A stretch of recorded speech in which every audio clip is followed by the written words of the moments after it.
That's right.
Hi, I'm James Sherry.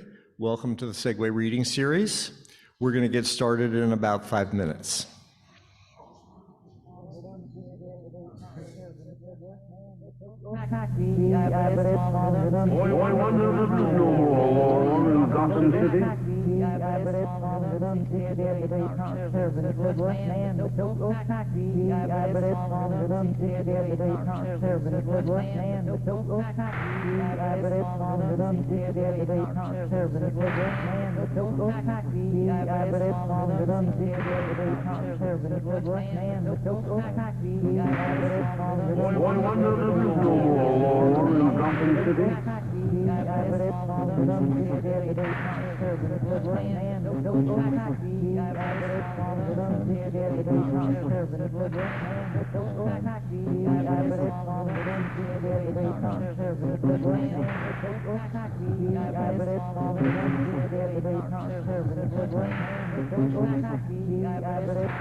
Pictures on your screen are coming to us live.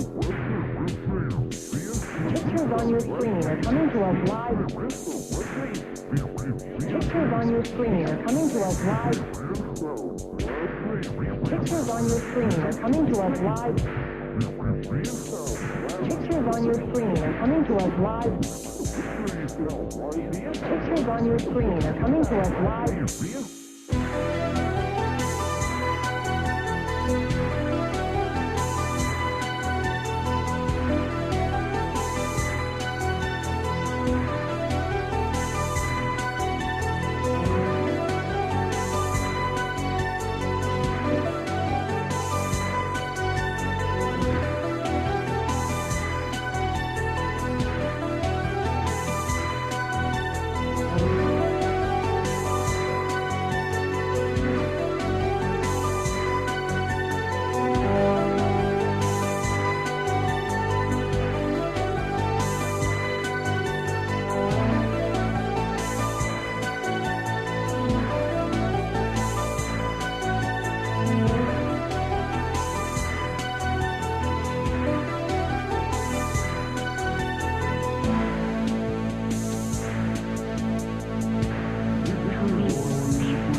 Söderwärtsnähen med Söderwärtstack. Vi är beredd från redan distribuerade retardsöver med Söderwärtsnähen med Söderwärtstack. Vi är beredd från redan distribuerade retardsöver med Söderwärtsnähen med Söderwärtstack. Vi är beredd från redan distribuerade retardsöver med Söderwärtsnähen med Söderwärtstack. Vi är beredd från redan distribuerade retardsöver. Batman, we're in your hands like we've never been before.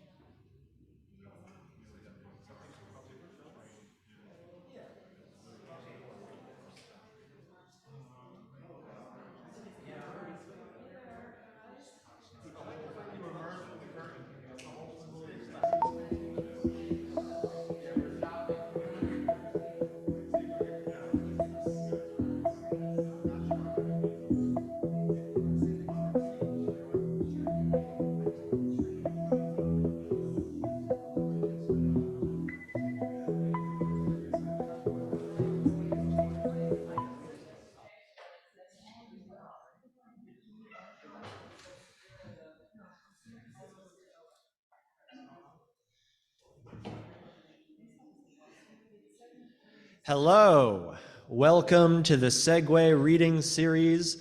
I'm Lonely Christopher, hosting the winter season with James Sherry for Roof Books. We are so glad you're here. Hello to the viewers at home. Please remember to contribute $5 via Venmo or PayPal, which will go directly to tonight's performers. Thanks as always to the wonderful institution of Artist Space for providing support and a home for this series. This is a special show as we are hosting two out-of-towners. Segue is delighted to be featuring Isaiah A. Hines tonight, an extremely exciting emerging talent who kind of blew the doors off their hinges, in my opinion, with their poetry debut, Null Landing, which was published in 2022 by Slope Editions, winner of their book prize as judged by Samuel Ace. In the introduction, Ace reflects on how the title describes the project.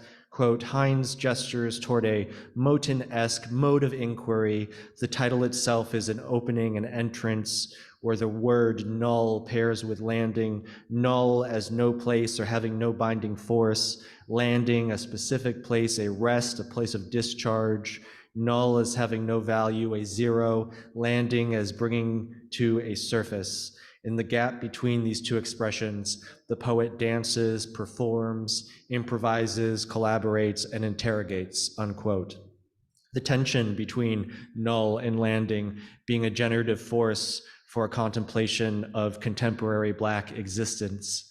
Ace goes on to note that, quote, this null is ultimately a reference to the historic and present-day indifference to anti-Black violence, where Black lives have been considered less than nothing, unquote.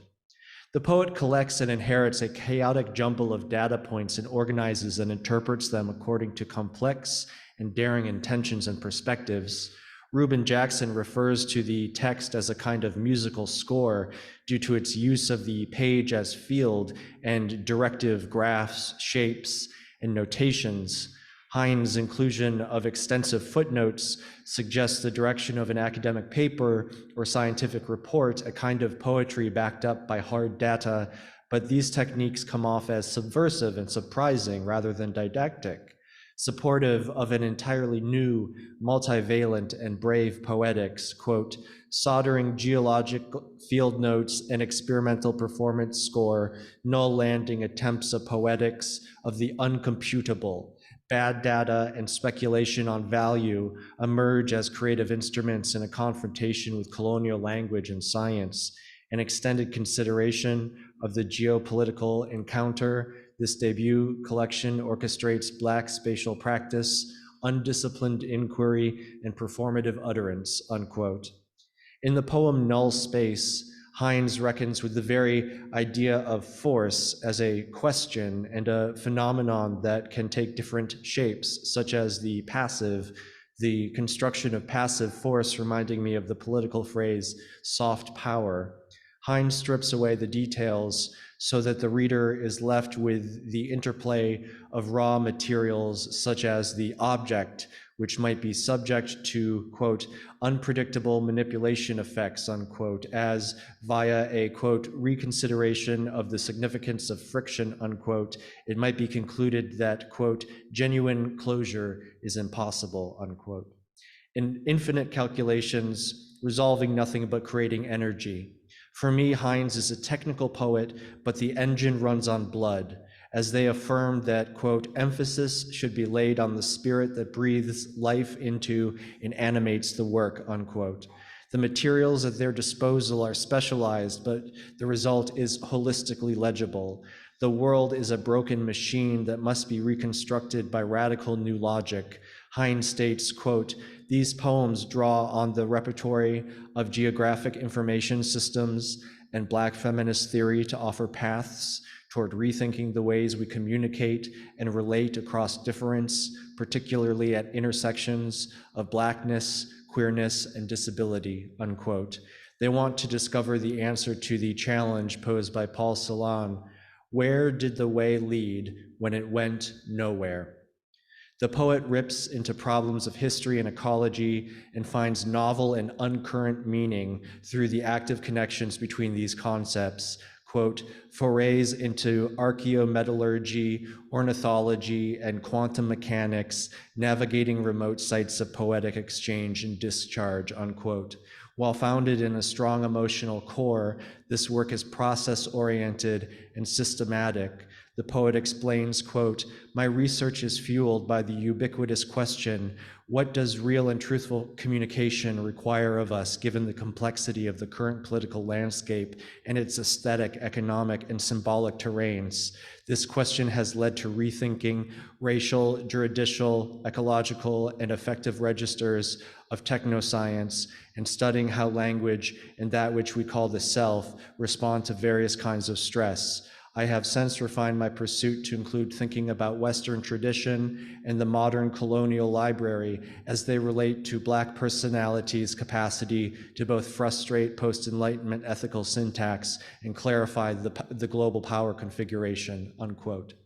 Null Landing is expansive, so much so that its kaleidoscopic modes bleed off the page into other spaces, other forms, into conversations about historicity and futurity. Hines celebrates their influences, or more accurately, those whom they have called upon, too many to fully list here, but which include names like June Jordan, Akilah Oliver, Don Lundy Martin, Marlon Riggs, Audre Lorde, Amiri Baraka, Gil Scott-Heron, Jean Toomer, Exis Hemphill, Ami Cesare, and Erica Badu. It feels like Hines has been welcomed into this august pantheon through their exploratory labors, creative acuity, and openness. The book is even accompanied by its own musical playlist if you check out the author's website. Isaiah A. Hines holds a BA from Brooklyn College and is a current PhD candidate in communication and rhetoric at Rensselaer Polytechnic Institute in Troy, New York. Please welcome to the podium, Isaiah A. Hines.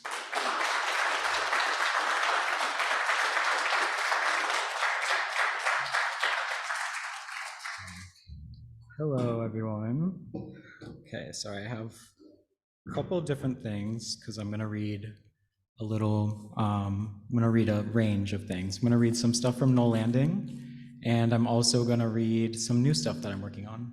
So I'm excited to share it with you guys. And thank you, Lonely, for that amazing introduction. That was really it's beautiful.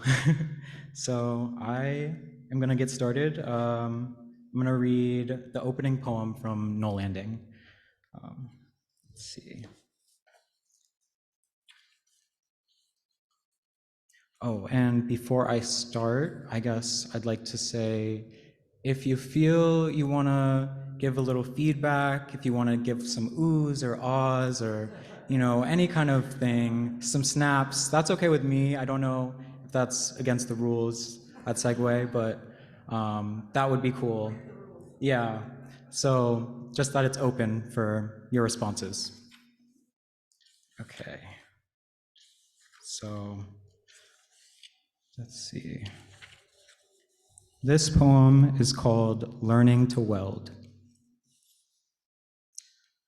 We have waited so long, to surface, to land, to end up, wind up, as aggregations of disharmony, to shore up as flock. Dans une tête de changement perpetuel, M continuel.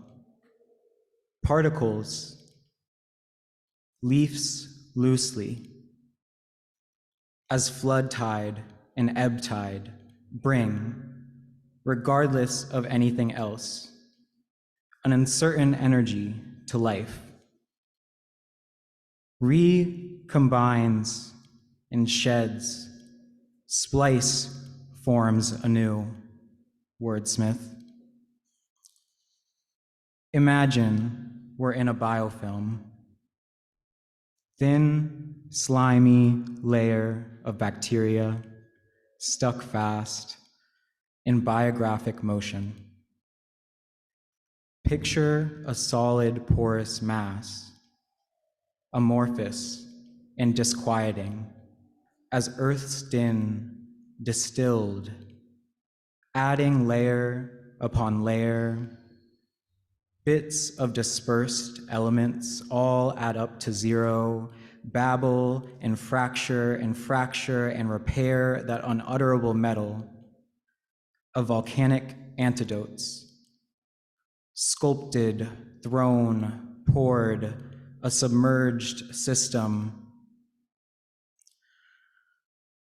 adapted, ruined language, the scripts out or joint together, gathered the landscape, encompasses or harnesses, words reign embodied and imperfect, molten metals, and the inhabitants, bound to resurfaces, recasts the world order, undermines, invents heat, warmth, to the point of melting, ferrous, iron, black, non-ferrous, non-iron colored, casting, forging, rolling, sintering, machining, fabrication, extrusion, eyes coalesce, annealing, quenching, tempering, self-produced matrices from my mother, polymeric substance, the functional and structural integrity of a womb, the anecdote. We weld so many meanings, a materialist weathering.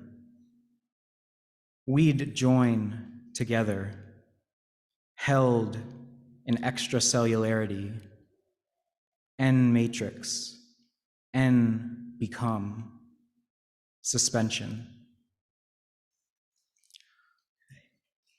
So that's the first poem. Sorry, excuse me, I'm gonna grab some water. Forgot my water.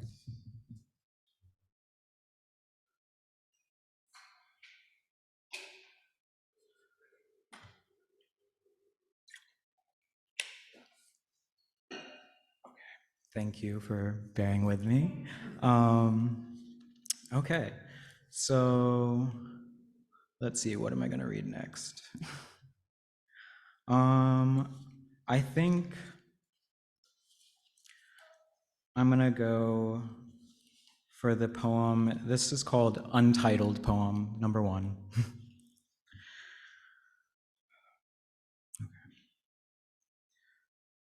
Creep, a verb. The tendency of a plastic solid to move slowly or deform under the influence, strain of persistent stress, at your own door, avoid notice. The stranger who has loved you in your own mirror, come, bear, who slips in after love, after black metalwork, a life that you ignored. The fog was creeping up from the marsh and make shelter from glass. Welcome them. Greet yourself as they arrive. Give refuge. Could have multiple N functions at once. Tufts of fine leaves grow on creeping rhizomes. A noun. Unease the image from your mirror. A vulse. 2. A detestable person. Slow movement. A feeling of revulsion or fear. Clutch their hand. Give back your heart.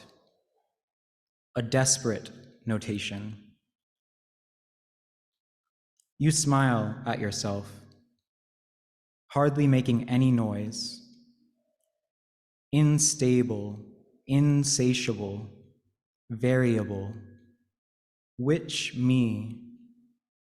Stones and earth slowly slip down slopes.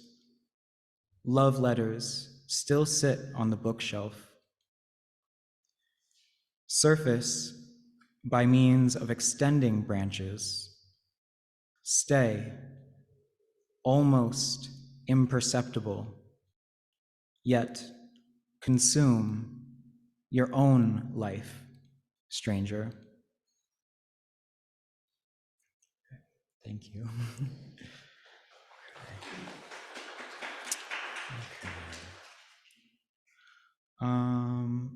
And this poem is called I Even Dreamt of a Dock. Is the sound okay? Just checking. Yeah, okay, great. Okay, so I even dreamt of a dock that porous light grew through, intersected with each granule of chemically inert and considerably precious black basalt.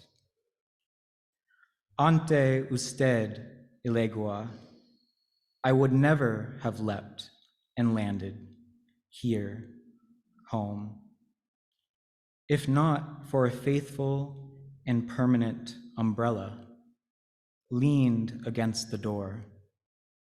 Leroyer. Thank you.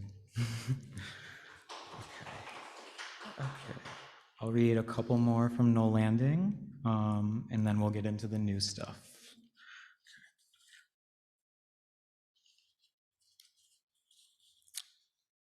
Okay. So this piece is called Sublunary.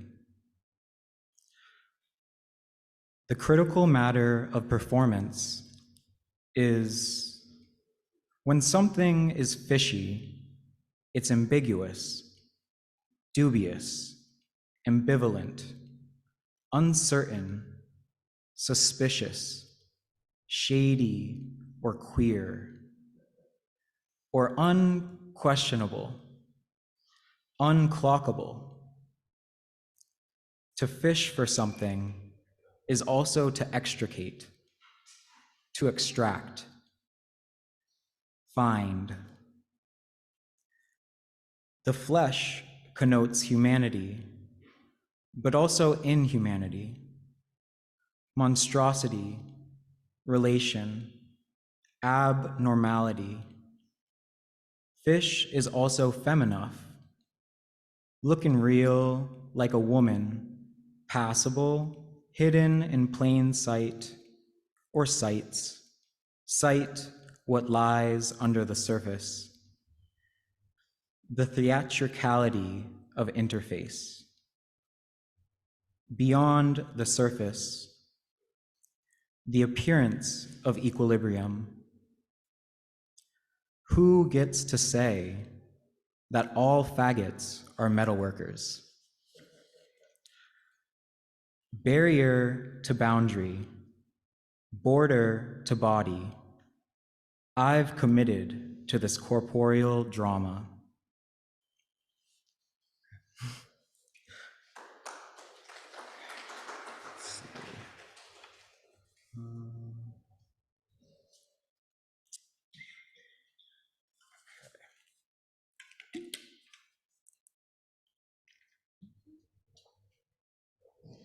Okay. This poem is called The Beauty of the Gathering. And a little bit about this poem, I guess I'd like to contextualize. This poem, I mean, in the intro to No Landing, Sam Ace says it very well, but it's kind of like a meditation on Black feminist practice. And it's also a kind of ode to the Black women writers that have taught me and that have helped me grow my poetic practice. And so that's kind of something important that I think I'd like you to consider as I read this poem, I guess. So The Beauty of the Gathering.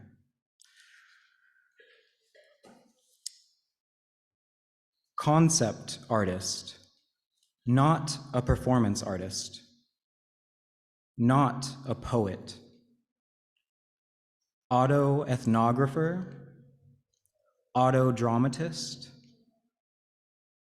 mime, murmur, fabricator, welder, ritualist, warbler, versifier, jongleur, scenographer, funambulist, ingenue, physicist, a safe house lovingly decorated, familiar and inviolable architectures, communing, arranging, exchanging, furnishing a beautiful gathering from the fiction of solid ground, navigating entropy and flux, blacksmithing, listening at lower frequencies, limit, break, bend, a choice, a boisterous music,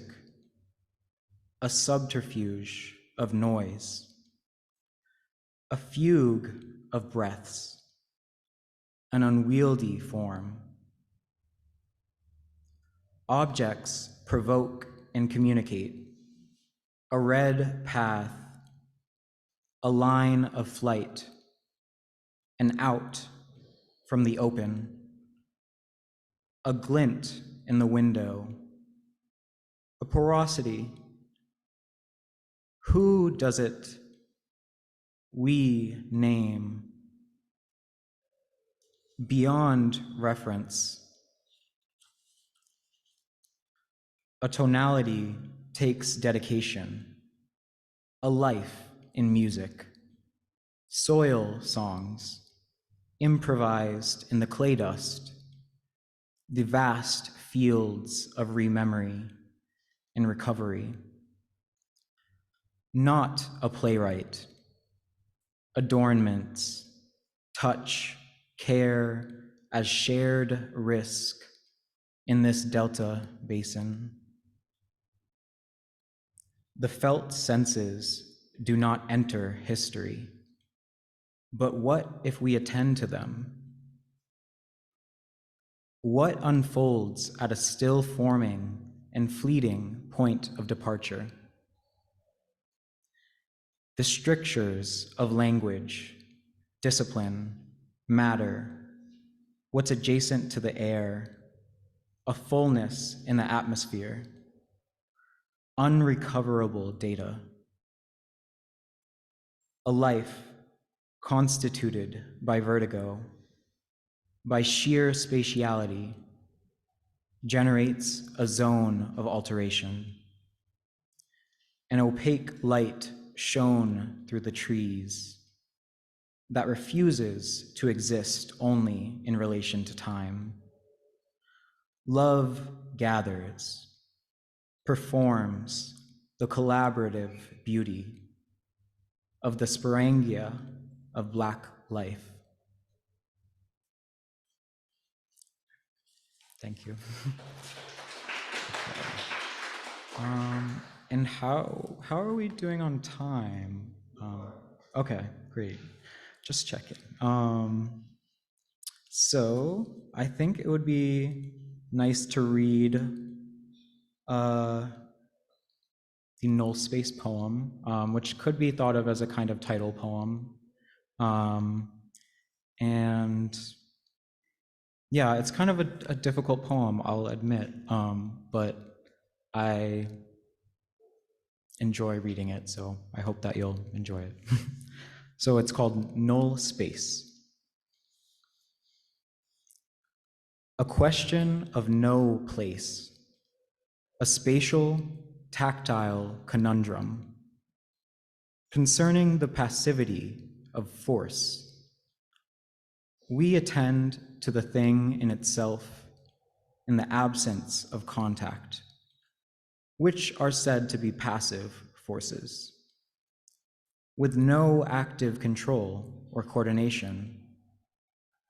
Perhaps the stabilization and/or manipulation of the object can be achieved by a combination of both passive and active means.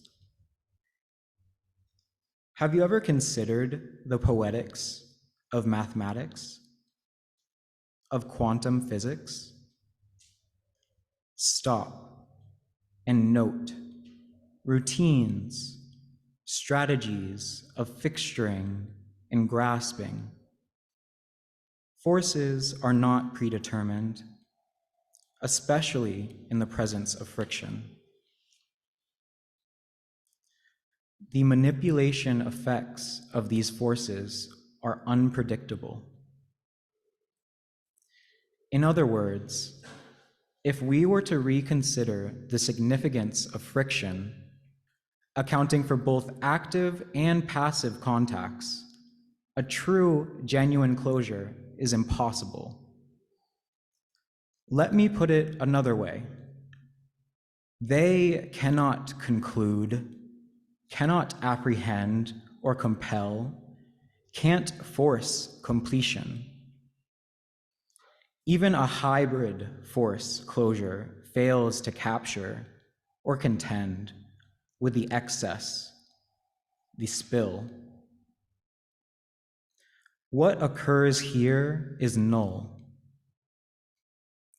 An array of quantities or expressions gets treated as a single entity. Who are these vectors? To what set do they belong? This kind of thing could only exist outside the framework of rigid body model.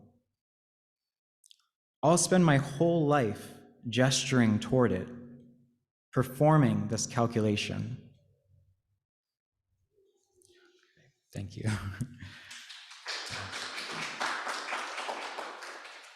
Okay, I think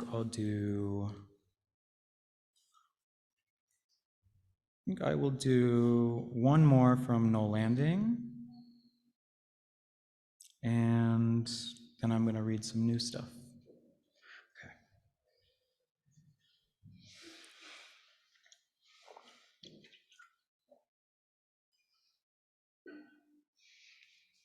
Okay.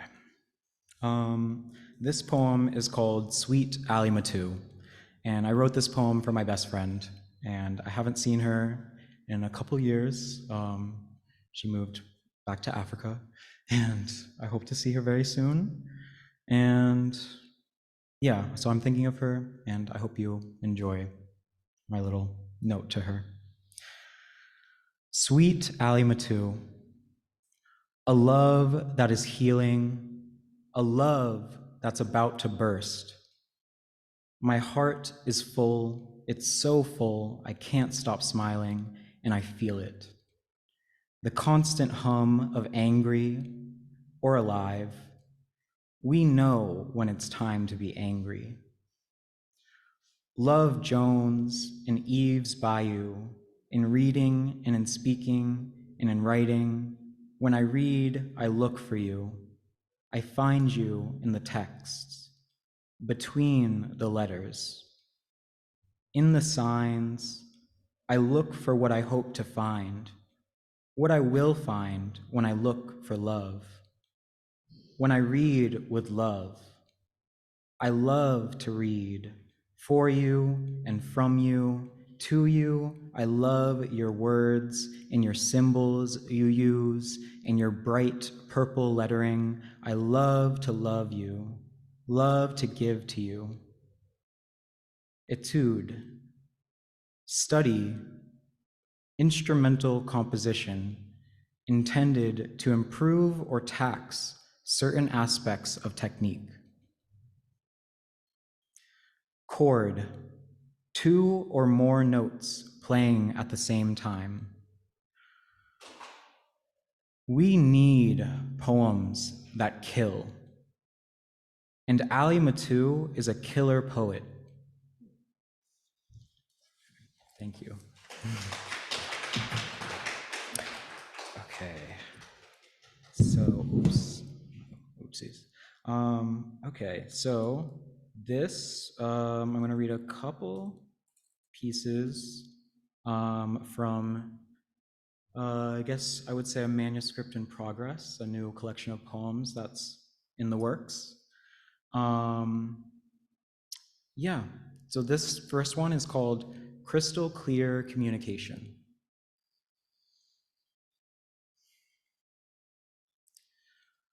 Look how sheer it is. My appetites, repetitions of reality, demonstrating against our vehicular whelms and my deletion.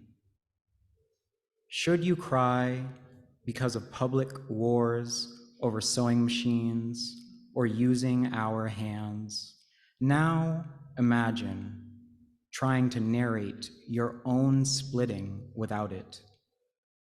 You couldn't make a stitch from zero, I'm told. It's my time, and always is to take a destiny point or a voice against completion.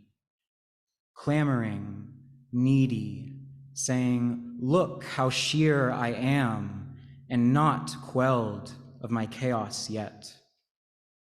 Just prudent enough to be made of 3 looks on what I could mean, but would not threaten to translate, to make bare this staggering engulfment.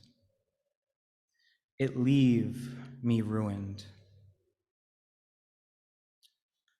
Okay, thank you.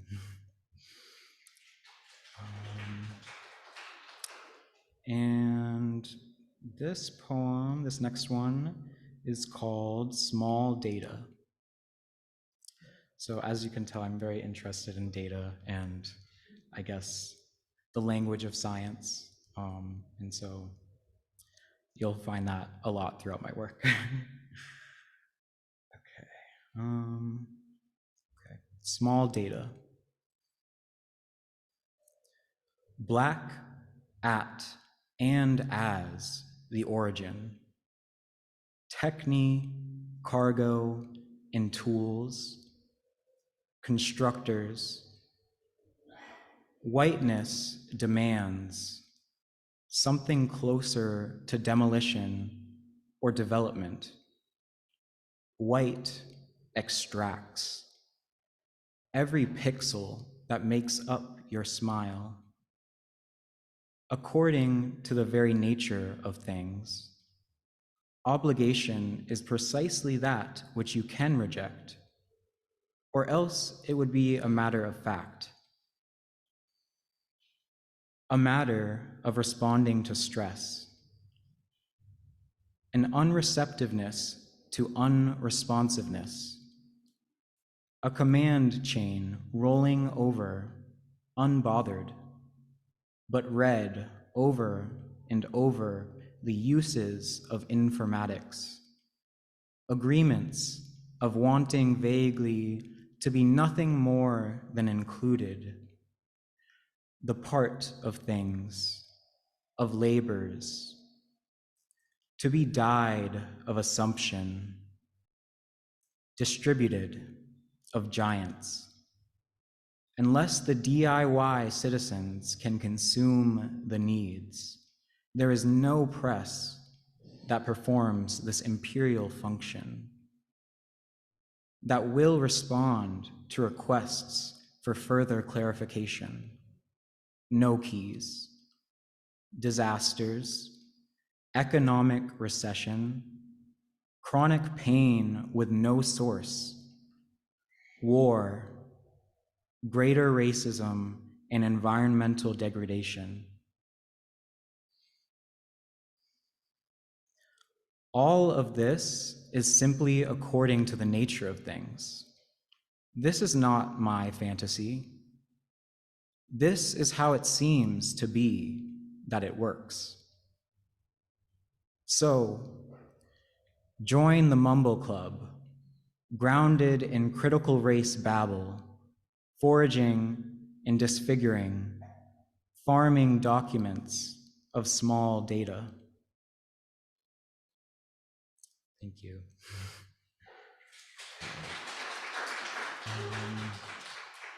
So do I have time for a couple more? Great, okay. Okay, this poem is called How to Operate an Equator. Buy ink for printer. Know when to quit. How to persist in a mind storm. Be glass, half wanting or half filled. How to read entrails. Learn how to operate a printer. Nourish your unfed body. Attend. Sweat it out. Know how to be along for the ride. Never stop talking about how great it is to be Black, because I ain't got to do shit but stay Black and die. Translated in Americon, a pussy boy. The only thing I have to do is mantener, surrender to reading, Black and being read. El animo elevado. Be pleasing. Know where your holes are. Don't do this is all I get to do. Train, narrowing, never stop. You grow less knowable, finer, more thin, less still dispersed, less firmly situated as art object, ground, everything's sounds, the wind's ontology, its ensemble, knowing how to ride simultaneities, waves, how to slow optics, pilot waves, astral planes, hum, live in visual climates by which you become sound, wind, rain and fog, touch the surface of the breath or go unfilled again, collect, collapse the fruit, the fig, encounter the fibrous ellipsoid of time, have something to give in return this time, take comfort in crossing unfathomable and precise distances, to celebrate every tiny ceremonies, return, know when to return from wanting to be everything, how to find how, where islands is a mechanism for knowing, how to sense your own internal level of ink, remote attunings, blacknesses, control, live in an unintegrated circuit chip, how to be light, emitted through a prism at the bottom of a well. No hay ley para la información, how to outperform an immortal jinx. In fire, language, clay, geometries of the liver, how to remember when you were a noise, spinning inside all things. Thank you.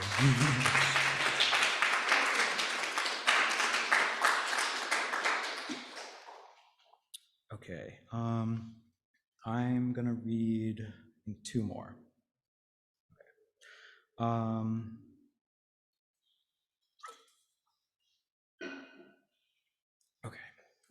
So this one is called That's How My Grandmother Held Out. And this poem is written after and with the poet Conceição Lima. And Conceição Lima is one of my biggest inspirations. She's a poet from a very small place, a country called São Tomé and Príncipe, up the coast of Central West Africa. And so this poem is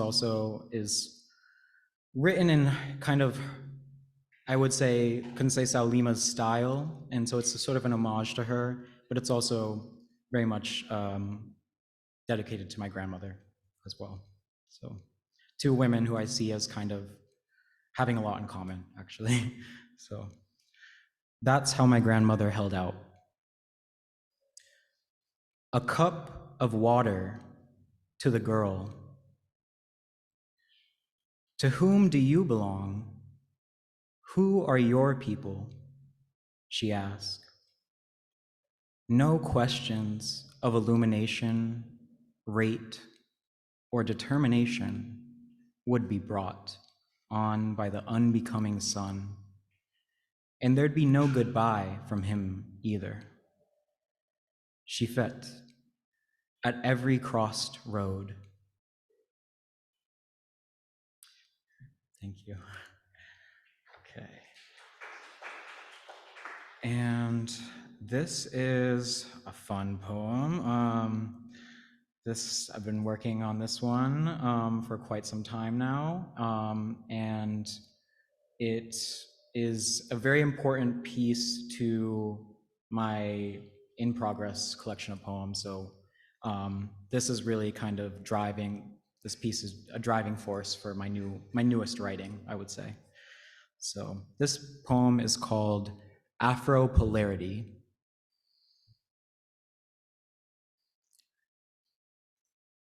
We don't all remember the awkward child we once were.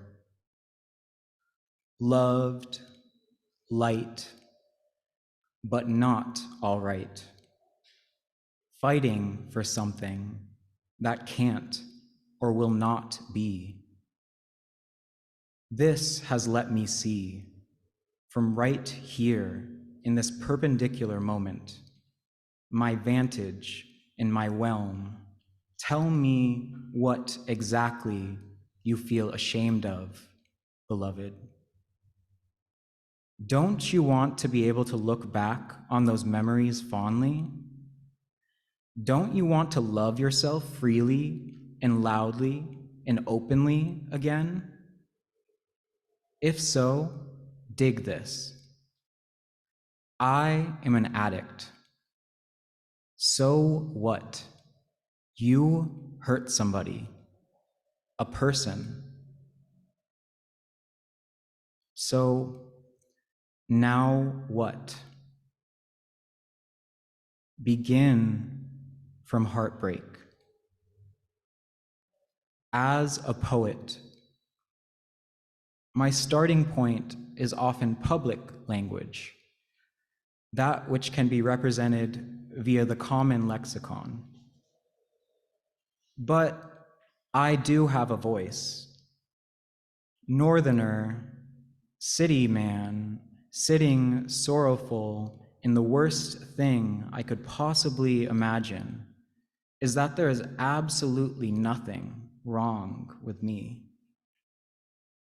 But that is not how you spell my name, a fraction as archipelagic as this poem.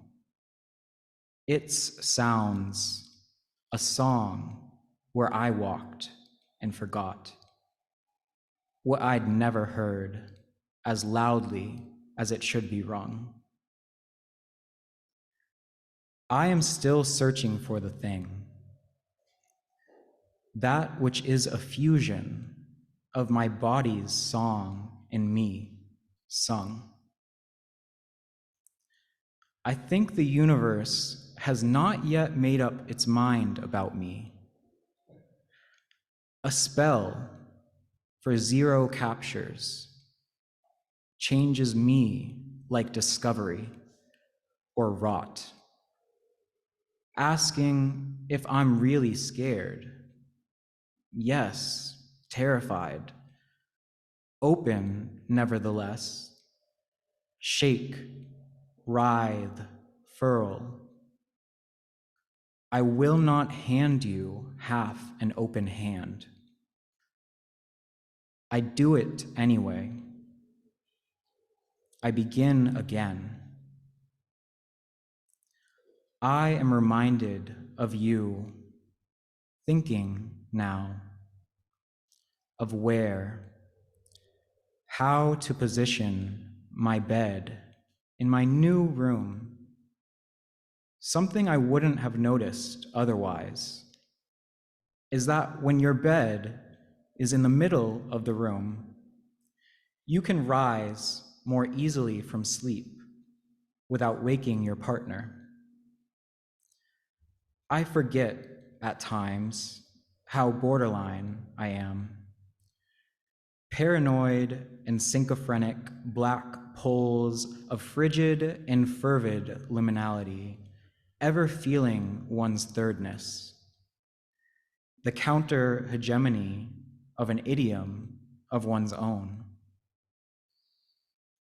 And I am grateful for that, which I do not yet understand, and will not.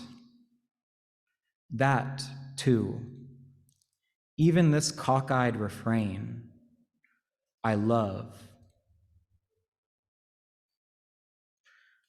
We cursed folk, still confused, crazed, but perhaps not needing that uncrossing.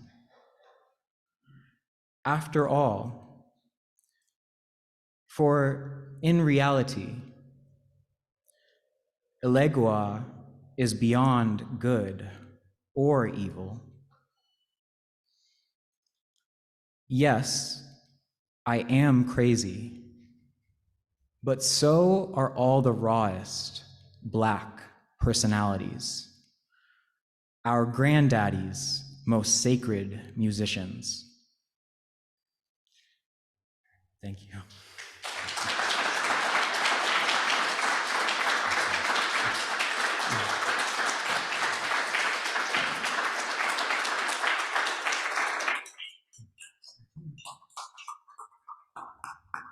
Okay, one more round of applause for Isaiah A. Hines.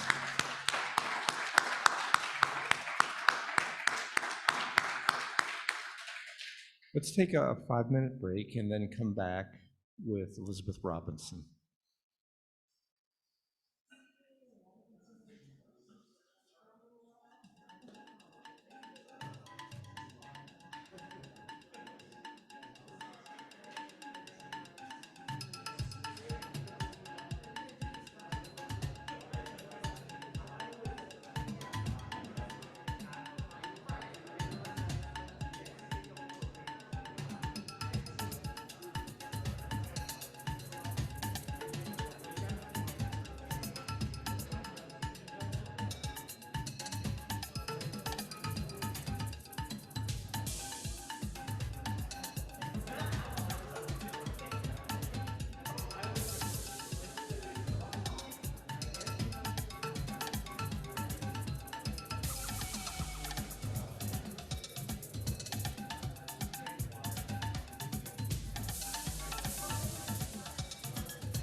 Hi, welcome back. We'd like to get started again, if you don't mind.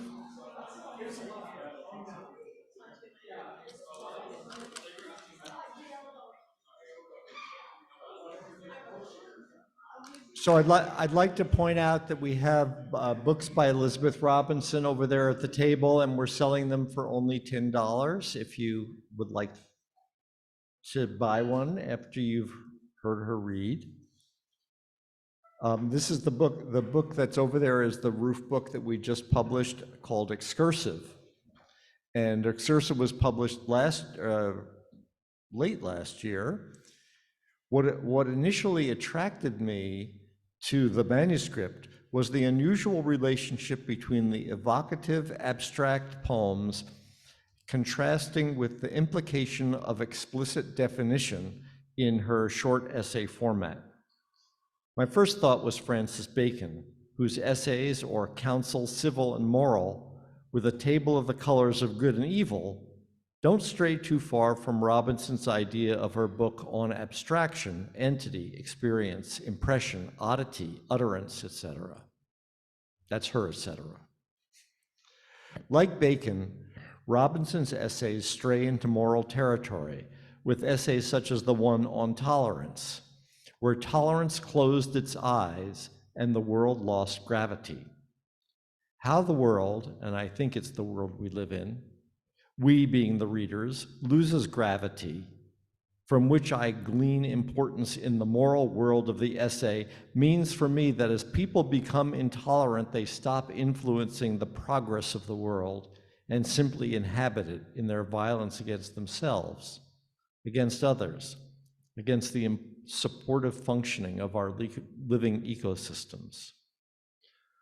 Alternatively, acceptance of difference, open-mindedness in the many frames we inhabit, and lenience in the face of an error arising from assumptions, habits, or just ignorance of the situation of another person puts you, the reader, in the forefront of the progress of the world toward a way of being and acknowledges the contributions of many to our one, that one being myself, protecting my body, our group, warming each other, and our condition on the planet, decentering humanity in this Copernican moment we inhabit, if we see it, if we hear it arriving, a tolerance that gives her poem a minute or two to inform you about change. In addition to the potential force of environmental entities, Robinson also develops the ecological notion of the connections between things. As she says in the essay on bitterness, sensation may be sectioned like citrus. The membrane, which holds sensation in, is the bitter part. Therefore, this poem will proceed in sections. As our bodies are separated, so we are joined. As our concepts of what's important in writing are distinguished, so they are connected to each other through an ecology of poetry, such that however bitter we find our differences, we recognize ourselves in our other. Please recognize Elizabeth Robinson.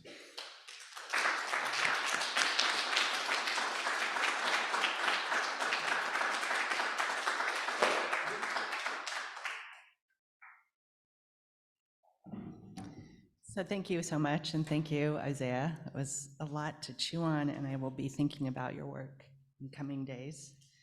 And thanks to those who came, many people whom I love and who are dear to me. It's a deep pleasure. I'm gonna read from Excursive and somewhat randomly, and then because it's always a pleasure to try out new work with people, I'm gonna try to set aside a little time to do that. On beauty. Like anything of import, it is invisible, like God. A small child wakes in the middle of the night having had an orgasm. Inexplicable. She attributes this to God.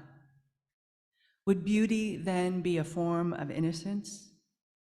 Somewhere in the dark of the house, the heat rumbles on. Radiator. Wordlessly, from inside her mind, the child tells God that if one closes one's eyes long enough, one sees it, the cobalt at the center, suffusing an edge of light green, rippling outward from where she hovers above it. Since James, who I must say was a real collaborator in this book and made it enormously more pleasurable to make a book and indeed to make poems, because he sometimes challenged me to write specific poems. So I will read On Bitterness, which is one of the oldest pieces in this collection, I think. Consider this, that all sensation may be sectioned like citrus. The membrane, what holds sensation in, is the bitter part. Therefore, this poem will proceed in sections. Section 1, having to do with bitterness and perversity. When young, the two girls sat side by side in church. The taller one, the one with the long curly hair, chewed mercilessly on her nails. The buck-toothed girl looked on. The mother of the taller procured a bottle of bitter liquid, and this she painted on her daughter's ragged nails to deter her chewing. Whereupon the buck-toothed girl demanded that her nails be painted too. The two girls sat side by side in the pew, avidly sucking the bitterness from their fingers. We renege on the plan of sections. This is all the bitterness we can portray today. At the table, the white pith broadcasts its spotlessness. The very needle of acrimony brightens so as to be threaded through with filaments of this, remainder of fruit.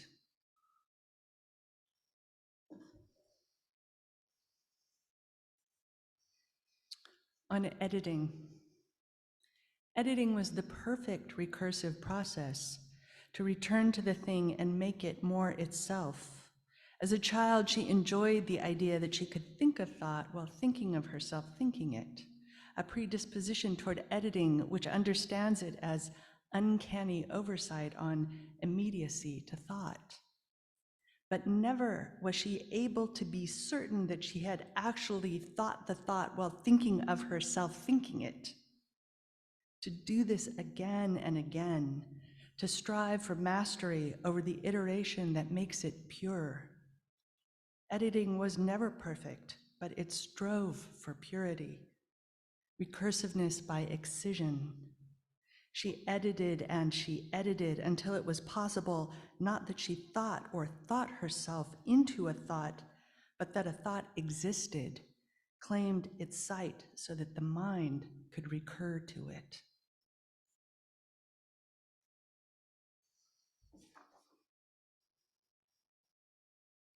This is certainly one that you challenged me to write. On fame. A departure from the self into its plural. Doubt and aporia, I think. An adolescent girl with perpetually mussed hair who likes the body of a football player from afar. Fame is a farness fantasized as nearness. She goes to the football game but has no idea how the game is played, cannot, from this distance, recognize the player whose ass looks so good. They all look good. She thinks so, maybe. Or maybe the cheerleaders and their bare, smooth legs shaved glossy and without razor burn. I don't know. Could she have been me, sucking on a loose strand of hair? The relative vanishing fame of peers. I am distracted by the stadium lights, how they make day out of night. One of us stares unblinking at their glare until our eyes water.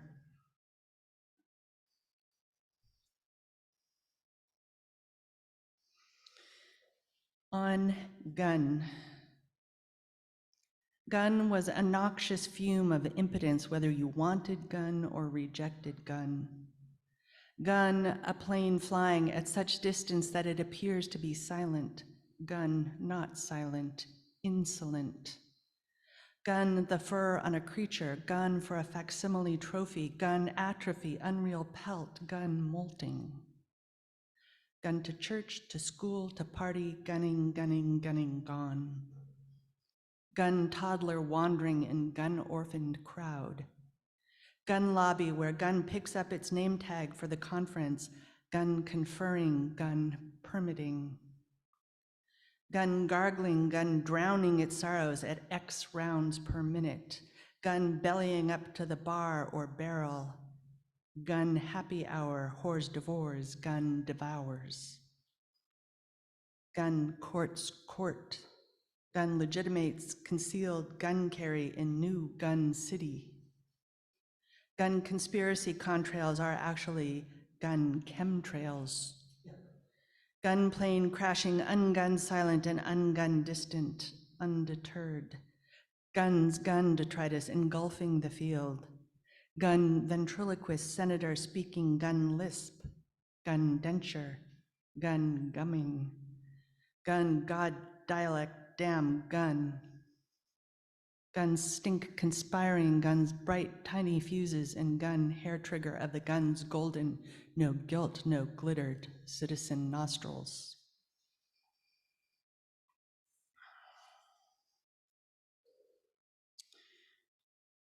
On heaven, heaven is personal, a score to be settled. You would recline on the divine and fluffy bed, if only to relish the bitter post-nasal drip that burns down your throat. Say it. Everything you spat out in the one life, say it again here. Cloud-born. Heaven is a perfect parallel, no, a continuity with all the antique rage, and if only more eloquent. But no, you wake mute and therefore perfected. God is your mattress. You wake without a word more of it, your hair tangled, a brittle stain burned through the counterpane by the acrid stuff that had dripped from your throat, and your eyes still unfocused with sleep.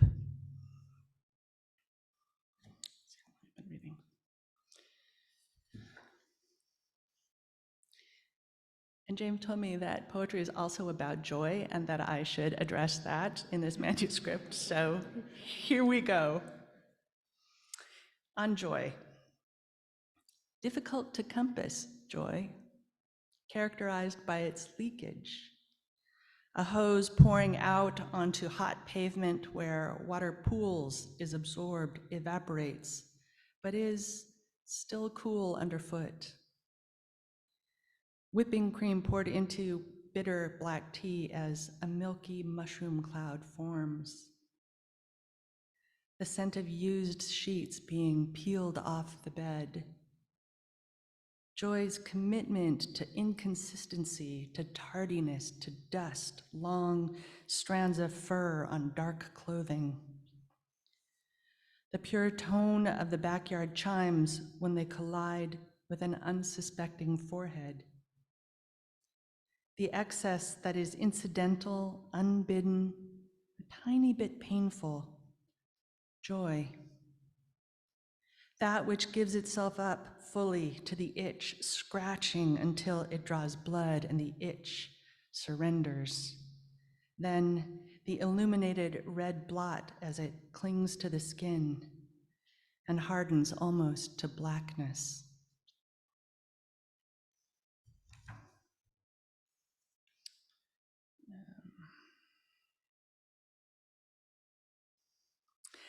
Okay, so what I really want to do, I mean, it's fun to read those, and I still feel pretty happy with them. But it's always fun to read new work, and in the tension of having real hearers, see if it sucks or if it might survive. So that's what I want to do. A great deal of my vocational life is working with people who are going through death. And a man that I work with sent me a really kind of beautiful, strangely lyrical essay about entropy. So I want to read this really also in memory of Craig Watson, whom many people here knew. And he makes some appearances in this. It's maybe a poem, maybe not. Poem against entropy. Some people say you limn the body with prose, that a body is narrative and all its parts held together, not just by ligaments, but by an invisible connective tissue, something that can contract like muscle, but is not muscle. But I remember as a kid watching my father hold the two parts of my brother's broken arm as they wobbled inside the flesh covering.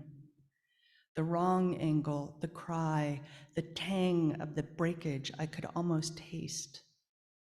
A body is a thing once connected that bends improbably. Line breaks, gaps, a poem or something like that. As I get older, I wonder if genre is related to entropy. Does the body tell a story about its own decline? And if it does, is the story growing longer and longer as it extends, or is it really growing shorter and shorter as its vitality winds down? My friend who is dead wrote that context overwhelms truth. What's his context now? Every year she complained that she was aging and I wasn't. Not true, I said, because she was younger than me. But I noticed that I seemed to grow taller and taller as she stayed the same height. Or him. His wife forbade people to say rest in peace because, she insists, he's not resting or in peace. His daughter said that the cancer made his voice sound like it was altered in a witness protection program. And the last day he talked at all, I heard that she was right. Entropy means that things move toward decay as their energies decline. She climbed the stairs, got into bed, and never woke up. So narrative is a story that flexes its muscles until it can't. It resolves itself. He had a sudden heart attack. It surprised both of us, his wife said, and looked to her right for confirmation, as though he were still there. I want something that doesn't rely on energy for existence. This statement seems so evidently untrue that I'm trying to find my way back around. Try this. I have very flexible hands. I can curl my fingers forward into fists or splay them in the opposite direction until the back of my hand becomes a little bowl. That's not energy. It's the shape of things going in a direction that anyone would tell you is wrong. I want that. As a kid, I would curl my eyelashes back and then tuck them into the fold of my eyelid. It made for a startled-looking eye with a thick pink rim. As a kid, I could swing my foot forward and in reverse in one smooth motion to kick the back of my head. As a kid, I could disconnect my jaw on command, and I did it so often, a semi-conscious habit, that it's now caused damage to my inner ear. Narrative predicts entropy. I once heard a child offer to tell a story and then say, once upon a time, there was the end. He wasn't even old enough to read, and he already got it. But this is a poem, and it conjures a body already fallen apart in media res. I love the orifices, the hobble, the crabbed hands, the body endlessly arguing its capacities. I can no longer bend far enough back to bring my foot to my head, but my ruined inner ear hears things that no one so far can translate or resolve.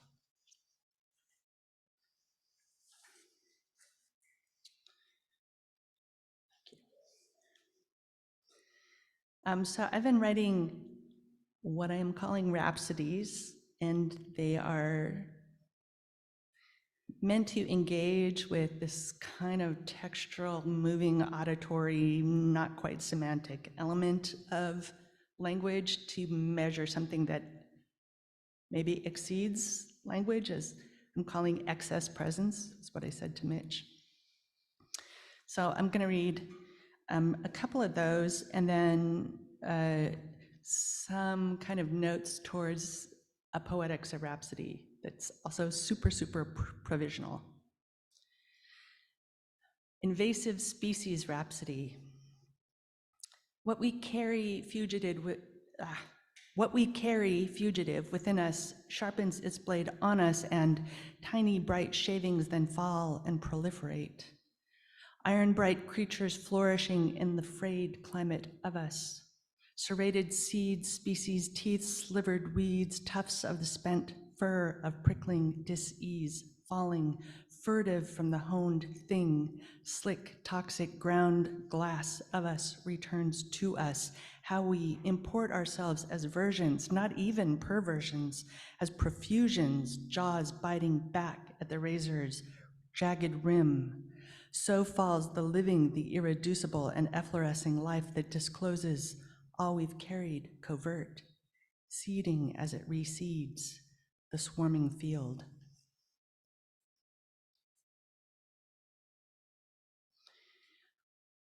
From which it is hard to recover rhapsody. Bite hard and the enamel of your teeth will break off, leaving jagged pits in which embers glow. On the face of it, wens, wheels, warts settle on the skin of consciousness. Hair and harried sound similar for a reason. Nostrils with their lustrous curves breathe steady. We so like the perfume of our saccharine poisons. Forehead warming precipitously. They tell us it's all in our head. Go back to bed. It's all in your head. Cradled in the pillow, hear the ears pulse, a tiny accordion wheezing the end of time.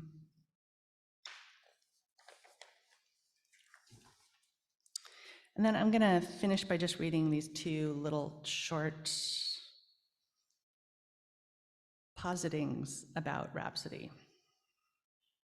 1, I look up rhapsody and I'm led to Protocol for Rhapsody, a longitudinal study of speech acts. Here song rises from malformation. Participants self-administer speech tasks, say, suffer, singe, scorch, sear, decenter, dissenter, render. Song as tremor or as lost grasp of tune or as one word spliced into another.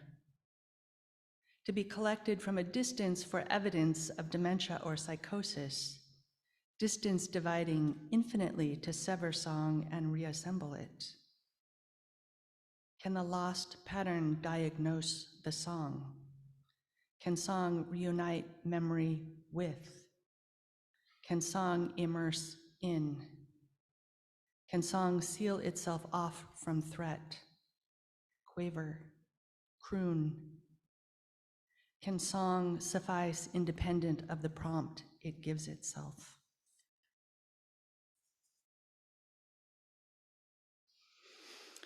Two.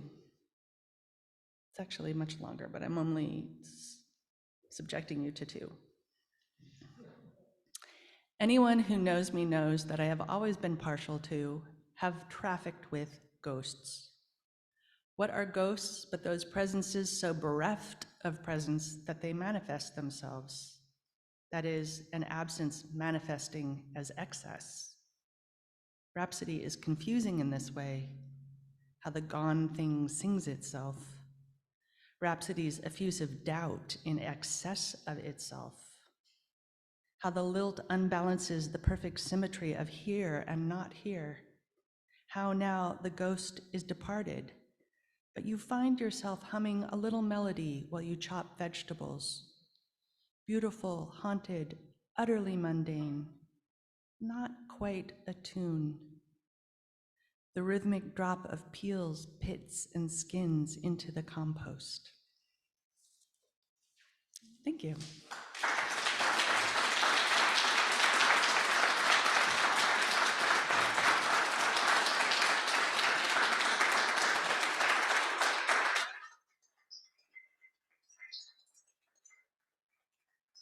Okay, that concludes tonight's installment of the Segue reading series. Please join us next week for Uche and Duka and Bahar Asan, and let's hear it once more for Isaiah A. Hines and Elizabeth Robinson.